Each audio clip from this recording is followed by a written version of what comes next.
Hey, what's up guys, and welcome back to On the Brick with a show that I've kind of wanted to do since I started the channel. I mean, this is still very much the minifig showcase, but since these are non-LEGO minifigures, I kind of like the idea of calling it something like fake it till they make it. The original idea was to only show off minifigures that LEGO has not made yet, but I have a bunch that they already have, so it's just going to be a mix of both. Now, this is not replacing the normal minifig showcase, so don't worry, but we will be looking at non-LEGO minifigures throughout the month of November, and this week because I kind of forgot that October had 5 weeks, but we'll just ignore that. So, to start with, we of course have to look at a 501st Trooper.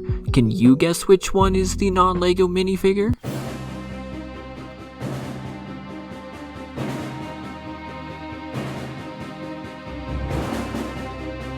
That's right, it is the one in the middle. How did you possibly figure that out? Okay, so one of the gripes with non-LEGO minifigures is how obviously different they are, both in design and unfortunately in some aspects quality as well.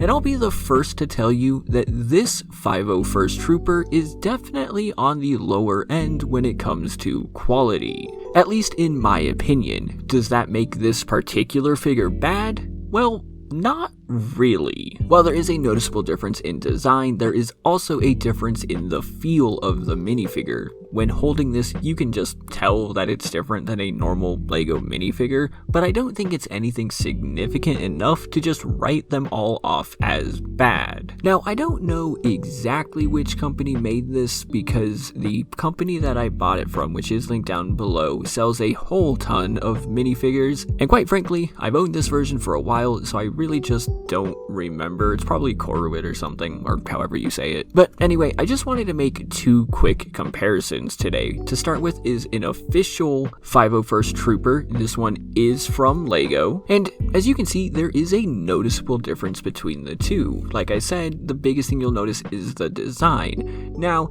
I don't think this is entirely a fair comparison because the non-LEGO has this weird armor piece that comes with it. However, if I go ahead and take that off, now you'll notice that it's much more similar to what we actually know the 501st to look like. And now the two designs are much closer as well. Obviously, I think one of these is meant to mimic the animated style and one is meant to be a little more realistic, so, you know, pick your flavor. But the non-LEGO version, which only cost $1 by the way, has much more detail on it, including on the arms. Sure, that's not full wraparound printing, but it still has more detail than just a blue arm. And then of course, there is still printing on the back as well. So when looking at just the LEGO and non-LEGO versions, I have to say that the non-LEGO version isn't that bad of a choice. If you're looking at building up a clone army, well, keep in mind that the actual LEGO version goes for several times the amount of the non-LEGO version. Right now, if I go onto Bricklink, the cheapest option for a 501st Trooper in the United States is $4, which means that you can literally get 4 non-LEGO versions for the price of one real LEGO version. Now, obviously, if you're looking to collect specific minifigures, then you might want to go with the real LEGO version, but if you're looking to get like a big army or you're just buying these for kids or something, then the $1 version really isn't that bad.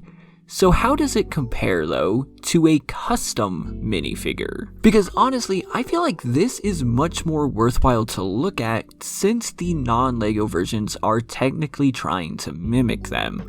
Now this is a Clone Army Customs 501st Trooper, and you'll instantly be able to notice that the printing on CACs is much crisper, the lines are much cleaner, and honestly it just looks a little better. Interestingly enough though, the non-LEGO version still has more details on the arms than Clone Army Customs version does, but of course CAC's has leg printing as well. And of course CAC does have the blue printing on the back, making it a little bit more accurate than either of the other two versions. But the biggest thing to keep in mind here is of course the price. A Clone Army Customs 501st Trooper is going to run you on average about $27. And while they are certainly very nice to have, they're definitely more collector's minifigures than something to just have for fun. And quite honestly, anyone looking at a $1 non-LEGO minifigure probably isn't in the same market as those who are looking at the Clone Army Custom $30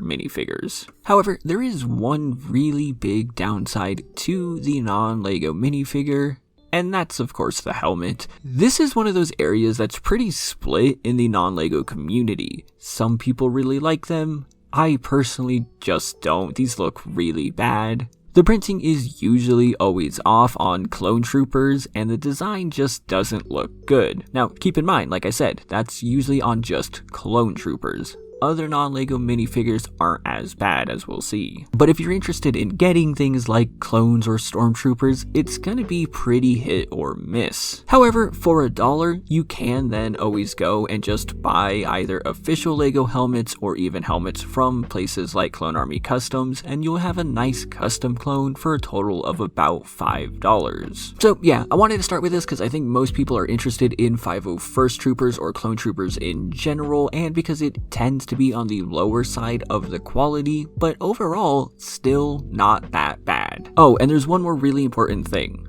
I am really terrible at remembering to say this in every video, so I would really appreciate it if you remember to like, comment, and subscribe. Ha, I got you. Usually I say that at the end of the video, but wait, that's now. Dang it. So let me know your thoughts in the comments down below and what other minifigures you would like to see. Thank you all so much for watching, and I'll see you on Wednesday with a really cool custom set.